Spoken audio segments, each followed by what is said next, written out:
നമ്മൾ ബോംബെയിലെ ബൈക്കുള്ളിലുള്ള മാതാവിൻ്റെ കത്തീഡ്രൽ ദേവാലയത്തിലാണുള്ളത്. ഏകദേശം 200-ൽ പരം വർഷം പഴക്കമുള്ള ഒരു ദേവാലയമാണിത്. ഒരു റോമൻ കത്തോലിക്ക ദേവാലയമാണ്. മാതാവിൻ്റെ പരിശുദ്ധ അമ്മയുടെ പേരിലുള്ള ഒരു ദേവാലയം. വളരെ മനോഹരമായ കരിങ്കല്ലിൽ തീർത്ത ദേവാലയമാണ്. ഇത് പുതിയ ദേവാലയമാണ്. പഴയ ദേവാലയം പുതുക്കി പണിതതാണ് 250 വർഷങ്ങൾക്ക് മുമ്പ്. ഇതിനോടനുബന്ധിച്ചൊരു സ്കൂളും ഒരു മെൻ്റലി റിട്ടയർഡ് ആയിട്ടുള്ള പിള്ളേർക്കുള്ള ഒരു സ്കൂളും പ്രവർത്തിക്കുന്നുണ്ട്. അപ്പോൾ ഇപ്പോൾ അവിടെ ഒരു ശവസംസ്കാര ചടങ്ങ് നടക്കുകയാണ്. അതുകൊണ്ട് നമുക്ക് പള്ളിക്കുള്ളിലോട്ട് പ്രവേശിക്കാനുള്ള അനുമതിയില്ല. അതുകൊണ്ട് വെളിയിൽ നിന്നിട്ട് ഈ പള്ളിയുടെ ഒരു മനോഹര കാഴ്ച ഞാൻ പകർത്തുകയാണ്. അപ്പോൾ ശരി, നമ്മളിവിടുന്ന് പതിയെ വെളിയിലേക്ക് പോവുകയാണ്. ഹലോ, നമസ്കാരം. ചോപ്പൻ്റെ യാത്രയുടെ പുതിയ അധ്യായത്തിലേക്ക് ഏവർക്കും സ്വാഗതം.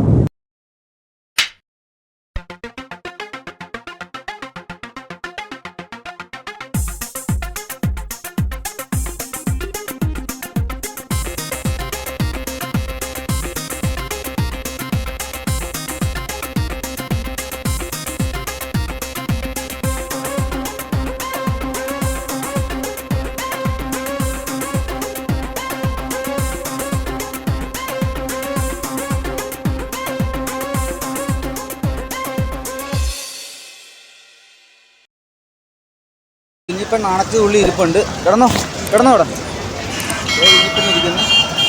അപ്പോൾ കുഞ്ഞിപ്പൻ ഇവിടെ ഇരിക്കുന്നതോടൊപ്പം തന്നെ നമുക്കിവിടെ കാണാൻ പറ്റുന്നത് ഇവിടുത്തെ കോർപ്പറേഷൻ ഓഫീസാണ്. ഇതുണ്ടോ, ആ മനോഹരമായ കോർപ്പറേഷൻ ഓഫീസാണ് നമുക്ക് കാണാൻ പറ്റുക. അപ്പോൾ നമ്മൾ ഇവിടം വരെ എത്തിയിട്ടുണ്ട്. മുംബൈയുടെ വിരിമാറിലാണ് നമ്മൾ. ഇപ്പോൾ നമുക്ക് കാണാൻ പറ്റുന്നത് ഇവിടുത്തെ റെയിൽവേ സ്റ്റേഷനാണ്. ഇതാണ് റെയിൽവേ സ്റ്റേഷൻ കേട്ടോ. ഛത്രപതി ശിവജി മഹാരാജിൻ്റെ പേരിലുള്ള ആ റെയിൽവേ സ്റ്റേഷൻ. അപ്പോൾ സാറിൻ്റെ അനുവാദം വാങ്ങിച്ചിട്ട് ഞാൻ സൈക്കിൾ അവിടെ വെച്ചിട്ടുണ്ട്. അപ്പോൾ അവിടെ ഫോട്ടോ എടുക്കാനുള്ള ഒരു ഗാലറി ഉണ്ട്. ആ ഫോട്ടോ ഗാലറിയിലോട്ട് ഞാൻ പോവുകയാണ്. അപ്പോഴത്തെ സിഗ്നൽ വീഴുന്നതിന് മുമ്പ് സീപ്രാലയം ക്രോസ് ചെയ്തിട്ട് അപ്പോൾ അങ്ങനെ ഇവിടെ വെയിറ്റ് ചെയ്യാം. വെയിറ്റിംഗ് പോയിൻ്റ് അങ്ങനെ മുംബൈയുടെ നടുഭാഗത്താണ് ഞാൻ നിൽക്കുന്നത് കേട്ടോ. ഇത് കണ്ടോ, ബിൽഡിങ്ങുകൾ കണ്ടല്ലോ, അടിപൊളിയല്ലേ.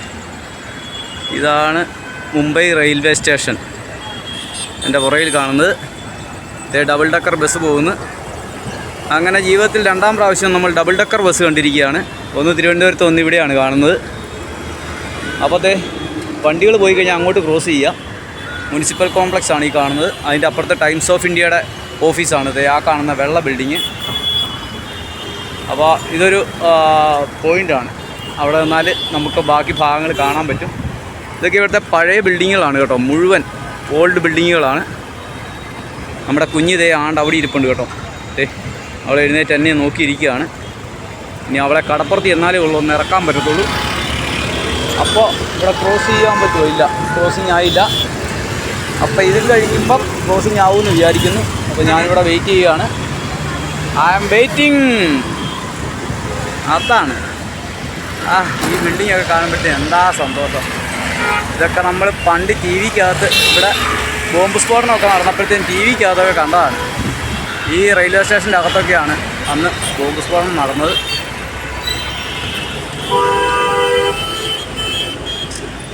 ഏതൊക്കെയായാലും നമ്മൾ ക്രോസ് ചെയ്യുമ്പോൾ വണ്ടികൾ പോയിട്ട് ക്രോസ് ചെയ്യുക, അതല്ലേ അതിൻ്റെ ശരി. അല്ലാതെ ചുമ്മാ വണ്ടി വന്നുകൊണ്ടിരിക്കുമ്പോൾ ക്രോസ് ചെയ്താൽ ശരിയാവില്ലല്ലോ. അപ്പോൾ ക്രോസ് ചെയ്യാമെന്ന് തോന്നുന്നു. ഞാനെങ്കിലും അതിനിടയ്ക്ക് ഒരാൾ ടേൺ ചെയ്ത് വന്നു. അതിനിടയ്ക്ക് ഞാൻ ചാടി ഓടി. അവന് ഇത്രയ്ക്ക് വലിയ പണി തരുമെന്ന് വിചാരിച്ചില്ല.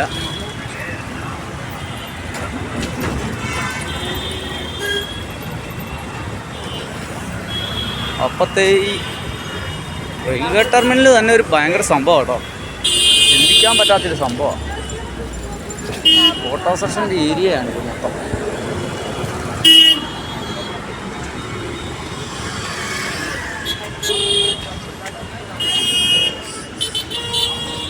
അപ്പോഴത്തെ ഇതാണ് ഫോട്ടോ എടുക്കാനുള്ള ഒരു ചെറിയ ഹൈറ്റ് ഏരിയ നിർമ്മിച്ച് വെച്ചിരിക്കുന്നത്. അപ്പോൾ ഇവിടെ നിന്നാൽ നമുക്ക് മൊത്തത്തിൽ കാണാൻ പറ്റും.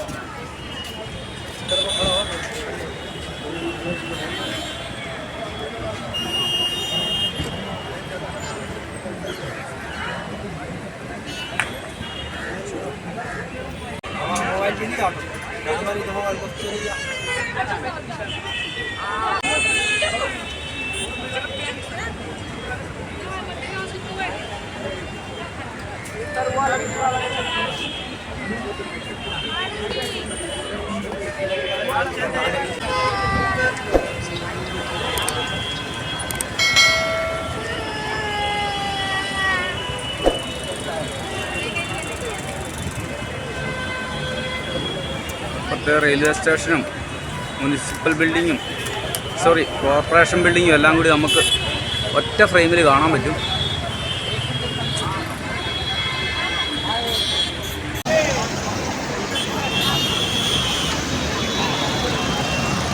മുംബൈയിൽ വരുമെന്നോ ഇതൊക്കെ കാണാൻ സാധിക്കുമെന്നോ കരുതിയതല്ല. ഏതായാലും അടിപൊളി. ഇതിനിടയ്ക്ക് ഒരു കാഴ്ച കാണിച്ചു തരാം. വടാപ്പാവിന് വേണ്ടി ക്യൂ നിൽക്കുന്ന ആൾക്കാർ ഈ കടയിൽ നിന്ന് വടാപ്പാവിന്. വേറെ എങ്ങും കടയില്ലെന്ന് തോന്നുന്നു. അപ്പോൾ ഇനി ഇത് ഭയങ്കര പ്രശസ്തമായ കടയാണെന്ന് തോന്നുന്നു.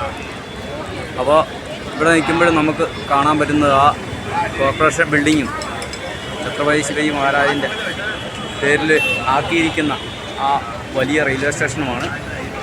ഇതൊക്കെ നമുക്ക് ജീവിതത്തിൽ വരാൻ പറ്റുമെന്ന് വേണ്ട സ്ഥലങ്ങളല്ല. അതുകൊണ്ട് തന്നെ നമുക്ക് വലിയ അതിശയവും സന്തോഷവും ഒക്കെയാണ്. ഇതുണ്ടോ സെപ്റ്റോയുടെ പിള്ളേർ പോകുന്നതുണ്ടോ. അപ്പോഴത്തെ ഇവിടെ റെഡാണ് അടിച്ചിരിക്കുന്നത്. എങ്ങനെയാണ് നമ്മുടെ നെഞ്ചത്തൂടെ വണ്ടി കയറുമെന്നറിയില്ല. ഏതായാലും ഞാൻ ആ പോകുന്ന പിള്ളേരുടെ പുറകെ തന്നെ പോവുകയാണ്. ഇവിടുന്ന് ചാടാന്ന് പോകുന്നു. ഇതുവരെ സിഗ്നൽ അടിച്ചിട്ടില്ല. റെഡ് അടിച്ച് കിടക്കുകയാണ്. അങ്ങനെ ഞാൻ തിരിച്ച് സിഗ്നൽ ക്രോസ് ചെയ്ത് ഇവിടെ എത്തിയിട്ടുണ്ട്. അപ്പത്തേ വരുന്നു വണ്ടികൾ. അതിനു മുമ്പ് നമ്മൾ ക്രോസ് ചെയ്തു. ഏതൊക്കെയാലും കുഞ്ഞ് നല്ല ഉറക്കത്തിലാണ്. ആണോ? കണ്ണും വീഴ്ച കിടക്കുകയാണോ? ഓടി ഞാൻ ഓടി എത്തിയപ്പോഴത്തേനും അവൾ എഴുന്നേറ്റ്. അപ്പോഴത്തെ ഇതുണ്ടോ ഡബിൾ ഡക്കറൊക്കെ വരുന്ന കാഴ്ചകളും കണ്ട് നരിമാൻ പോയിന്റിലോട്ട് നമ്മൾ പോവുകയാണ്. അടിപൊളിയല്ലേ? ഇങ്ങനെയൊക്കെ എപ്പോഴാണോ കേരളത്തിൽ വരുന്നത്. ഗോഡ്സ് ഓൺ കൺട്രിയിലൂടെ ഇങ്ങനത്തെ വണ്ടികൾ എല്ലാ നിരത്തുകളിലൂടെ ഓടണേ. നല്ല നിരത്ത് വേണം.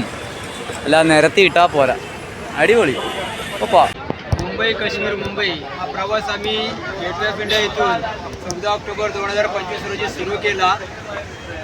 13 दिवसामध्ये जे 26 ऑक्टोबर 2025 आम्ही लाल चौक श्रीनगर येथे खूप चांगला प्रवास झाला. मला आले प्रवासामध्ये 1 दिवस आम्ही तिथे राहिलो आणि पुन्हा परतीच्या प्रवासात आम्ही रेकॉर्ड ब्रेक केला आहे. तो म्हणजे फक्त 11 दिवसात इथपर्यंत पोहोचलो. एकूण 25 दिवसात 4200 किलोमीटर पूर्ण केलेले आहेत. हा जो विक्रमी प्रवास झाला हा प्रवास फक्त आमच्या दोघांचा नसून आपणा सर्वांचा होता. प्रत्येकाचे आम्हाला शुभेच्छा, आशीर्वाद आणि सहकार्य जे लाभले त्याच्यामुळे हा आमचा प्रवास सुखाचा झाला. पंजाबमध्ये तर आमचं जे स्वागत झालं ते आम्ही आयुष्यात कधी विसरू शकत नाही. मुनीश गुप्ता नावाची व्यक्ती आम्हाला इथेच जेव्हा आम्ही इथून सुरुवात केली तेव्हा इथेच आम्हाला भेटले आणि त्यांनी म्हटलं की तुम्ही पटियाला मार्गे जाणार आहात तर आम्हाला पटियाला भेटताय. आम्ही पटियाला गेलो. त्यांनी खूप जल्लोषपूर्ण स्वागत आमचा केला. तिथून पुढे होशियारपूरमध्ये पण एकदम जबरदस्त स्वागत झाला. सचदेवा सरांच्या घरी आम्ही राहिलो. सचदेवा स्टॉक्स त्याचे मालक आहेत. त्यांच्या कोठीमध्ये आम्ही एक दिवस स्टे केला, जेवण वगैरे केला मस्त. त्यांच्या पूर्ण ग्रुपसोबत आमची भेट झाली. तिथून पुढे आम्ही मुकेरिया इथे पण आम्ही थांबलो. तिथे सैनी सरांनी आमची पूर्ण व्यवस्था केली. पहिलीच पुन्हा पुढे आमची चिमणामध्ये व्यवस्था केली त्यांच्या रिलेटिव्हमध्ये. असं पंजाबमध्ये कुठेच आम्हाला दुसरीकडे राहण्याची गरज लागली नाही. प्रत्येक ठिकाणी आम्हाला आमची पूर्ण आणि बाकीचं जे काय आम्ही केलं ते स्टे वगैरे आम्ही हॉटेलला केला. खूप धमाल आली. प्रत्येक कल्चर अनुभवला. म्हणजे सानवीने आज वयाच्या 12व्या वर्षी मुंबई ते कन्याकुमारी हा एक प्रवास केला. म्हणजे भारताचा एक टोक केलेला आणि आता दुसरा टोक करण्याचा आम्ही जो ठरवला तो मुंबई ते काश्मीर हा सुद्धा आम्ही पूर्ण केलेला आहे. मुंबई टू काश्मीर भारतातली पहिली मुलगी आहे जिने मुंबई ते काश्मीर आणि काश्मीर ते मुंबई हा 4200 किलोमीटरचा प्रवास वयाच्या 12व्या वर्षी तिने 25 दिवसात पूर्ण केलेला आहे.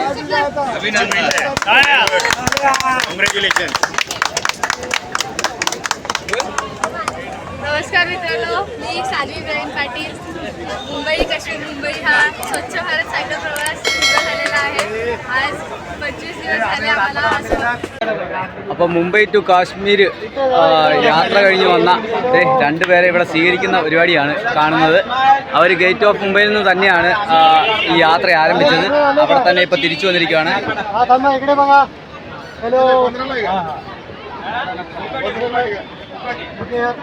അപ്പോൾ അവരുടെ ഒരു സ്വീകരണ പരിപാടിയിൽ എനിക്കും കുഞ്ഞിക്കും പങ്കെടുക്കാൻ പറ്റി. അതൊരു വലിയ കാര്യമാണ്. അപ്പോൾ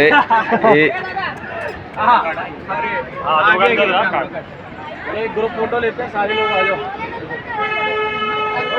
भाई लोग सारे आ जाओ फोटो लेते हैं.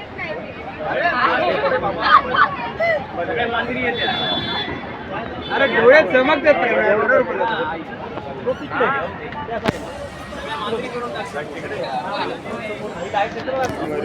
അപ്പം നമ്മൾ രാത്രി ആയപ്പോഴത്തേനും ഗേറ്റ് വേ ഓഫ് ഇന്ത്യയുടെ അടുത്തെത്തിയിട്ടുണ്ട്. കുഞ്ഞി ഇവിടെ ഒരു ആൾക്കാരെയൊക്കെ കണ്ടിങ്ങനെ ഇരിക്കുകയാണ്. അപ്പോൾ നമ്മളങ്ങനെ മുംബൈയുടെ കടൽ തീരത്തിൻ്റെ അടുത്തെത്തിയിരിക്കുകയാണ്. അപ്പോൾ എൻ്റെ നേരെ ഓപ്പോസിറ്റാണ് നമുക്ക് കാണാൻ സാധിക്കുന്നത്. ഇതാണ് താജ് ഹോട്ടൽ. മുമ്പ് ബോംബ് സ്ഫോടനമൊക്കെ നടന്ന ആ ബിൽഡിങ്ങാണ് ഈ കാണുന്നത്. പിന്നീട് മെയിൻ്റനൻസ് ഒക്കെ കഴിഞ്ഞ് ഇപ്പോൾ അടിപൊളിയായിട്ട് ഇരിക്കുന്നു. അതുപോലെ തന്നെ അന്ന് സംഭവിച്ച മറ്റൊരു സ്ഫോടനം നടന്ന സ്ഥലമാണിത്. അപ്പോൾ ഇതൊക്കെ കണ്ടിങ്ങനെ നമ്മൾ നിൽക്കുകയാണ്. ചെയ്തുണ്ടോ ഗേറ്റ് വേ ഓഫ് ഇന്ത്യ അതിങ്ങനെ പ്രകാശപൂരിതമായിട്ട് നിൽക്കുന്നു. അതിൻ്റെ സമീപത്ത് തന്നെ നമ്മുടെ കേരള ടു കാശ്മീർ യാത്രയുടെ സൈക്കിളും ഇരിപ്പുണ്ട്. കുഞ്ഞിയും കിടപ്പുണ്ട്. അപ്പോൾ ഉച്ചയ്ക്ക് ഇവിടുത്തെ ചോറൊക്കെ അവൾ കഴിച്ചിട്ടിരിക്കുകയാണ്. ഇനിയിപ്പം നമ്മൾ ഇവിടെ അടുത്തൊരു ഗ്രൗണ്ട് നമുക്ക് പരിചയം കിട്ടി. അങ്ങനെ ആ ഗ്രൗണ്ടിൽ പോയിട്ട് നമുക്ക് കിടക്കാമെന്നാണ് വിചാരിക്കുന്നത്. ആ ഗ്രൗണ്ടിൽ പോയി കിടന്നിട്ട് അവിടെ ടെൻ്റ് അടിച്ച് കിടന്നതിന് ശേഷം നമുക്ക് പോലീസ് ക്വാർട്ടേഴ്സിൻ്റെ അടുത്താണ്, അതുകൊണ്ട് കുഴപ്പമില്ല. പോലീസുകാർ വന്നാലും അവരോട് ചോദിക്കാം കാര്യങ്ങൾ. അപ്പോൾ നമ്മൾ കാഴ്ചകളൊക്കെ കണ്ടിങ്ങനെ നിൽക്കുകയാണ്. ഇനിയിപ്പോൾ കുറച്ച് സമയം കഴിഞ്ഞിട്ടേ ഇവിടുന്ന് പോകുന്നുള്ളൂ. അപ്പോൾ ഇവിടെ ഒരു കാശ്മീർ പോയിട്ട് വന്ന ഒരു അച്ഛനും മകളും ഇവിടെ ഉണ്ടായിരുന്നു. അവരെയൊക്കെ നമ്മൾ കണ്ടു. അപ്പോൾ ശരി, ഗേറ്റ് വേയുടെ മുമ്പിൽ നമ്മളിങ്ങനെ നിൽക്കുകയാണ്.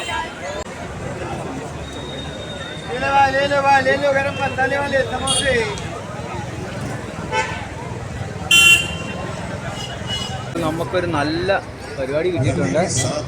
ഇത് കണ്ടോ, ഇവിടെ ഒരു ഡിജിറ്റൽ ഷോ നടക്കുകയാണ്.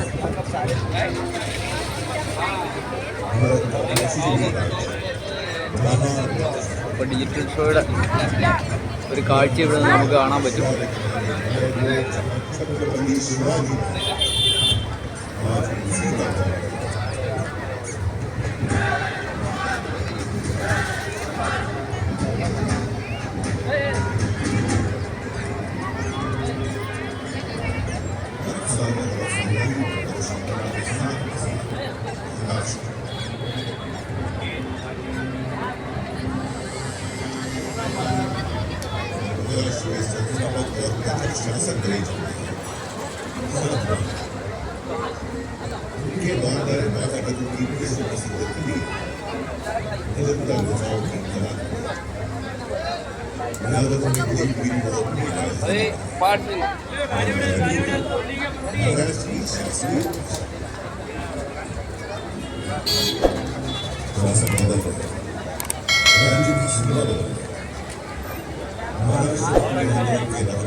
निघून पण चांगली होती.